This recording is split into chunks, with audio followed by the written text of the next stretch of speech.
Have you ever heard something like this? If you do that, I'm going to be furious. This decision of you is making me worry so much. If you leave, I don't know what I'll do, so do whatever you want.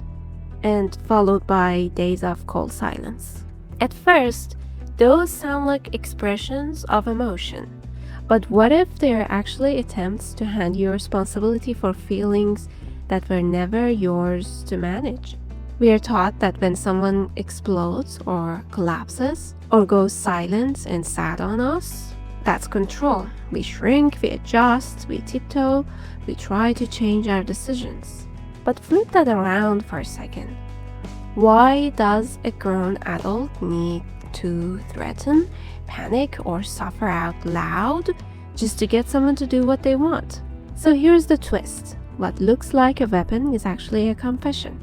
Every time someone uses their anger, their fragility, or their sadness to move you, they are revealing something about themselves. They are saying, I don't have the tools to handle my personal emotions like an adult, so I'm going to make it your emergency instead of mine. Once you see that, you can't unsee it, and it changes everything about how these moments feel. So if this is really surrender dressed up as power, what does the costume actually look like? Turns out there are basically 3 outfits.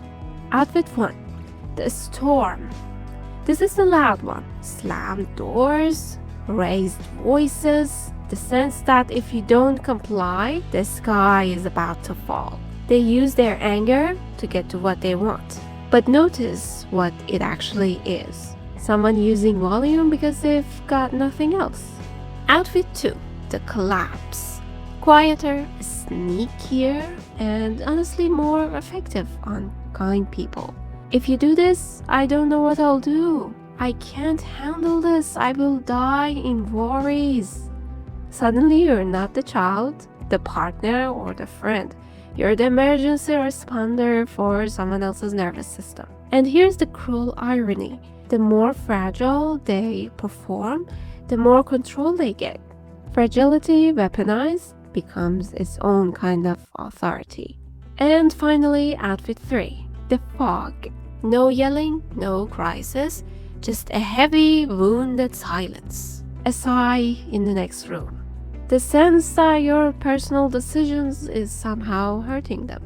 You're no longer free to make the decisions you believe is right. Instead, you're expected to make the decisions that makes them feel better. Think about it. If someone says, I'm really anxious about this, they are simply sharing their experience. But if the unspoken message is, so you need to change your decision, then their internal weather has quietly become your responsibility. Now, here's where it gets deep, because this doesn't just play out with partners or friends. It plays out with parents. You may have experienced it in the past. And this is the part that actually reframes everything. Picture this. A 7-year-old gets the chance to go on a safe school trip to another city. It would help them grow, make friends, and experience something completely new. The mother is terrified of letting them go. Not because of the trip is dangerous, but because she will really miss her child. She could have said, if you go, I will be lonely, I will worry the whole time. Instead, she asked herself a different question. What's best for my child? So she let them go, even though it hurt. That's what emotional maturity looks like. A parent's feelings are real, but they aren't supposed to become the child's responsibility. There's nothing wrong with saying I will miss you. The problem begins when that feeling becomes the reason a child is expected to give up something that's good for them. The moment a parent needs their child to regulate them because they are constantly going through anger or sadness or concerns only to control the child's life, create one clear message in their child's mind over time. If you can't hold yourself together, you can't be the one protecting or leading me, because apparently you even have problem managing yourself. And after a while, what sounded like authority loses its power and influence forever. Okay, so what do you actually do the next time it's aimed at you? This is the part you can use today. The instinct is to either fight the fire or drown it out with apologies. Both keep you dancing to their rhythm. There is a third option. You stay warm, but you stop absorbing what was never yours to carry. It sounds almost too simple, but the shift is in one sentence structure. Acknowledge their feeling without adopting their feeling as your job. Something like, I hear that this upsets you. I still need to go ahead with my decision, and I hope you can find a way to work through that feeling. But my decision stands.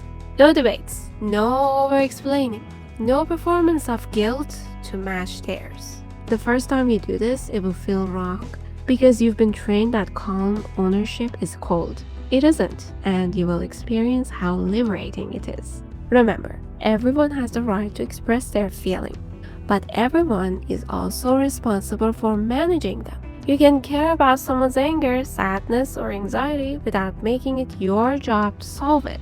If someone wants to change your mind, a healthy relationship doesn't rely on fear, guilt, or emotional pressure. It relies on reasons, honest conversations, and mutual respect. The moment you stop treating someone else's emotion as your responsibility, you make room for something much healthier. It looks like two adults making decisions together by good reasonings and logic, not one person managing the other's inner world.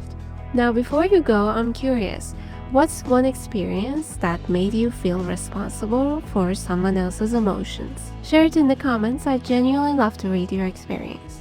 Thank you so much for your company, and I'll see you in the next one. Bye bye!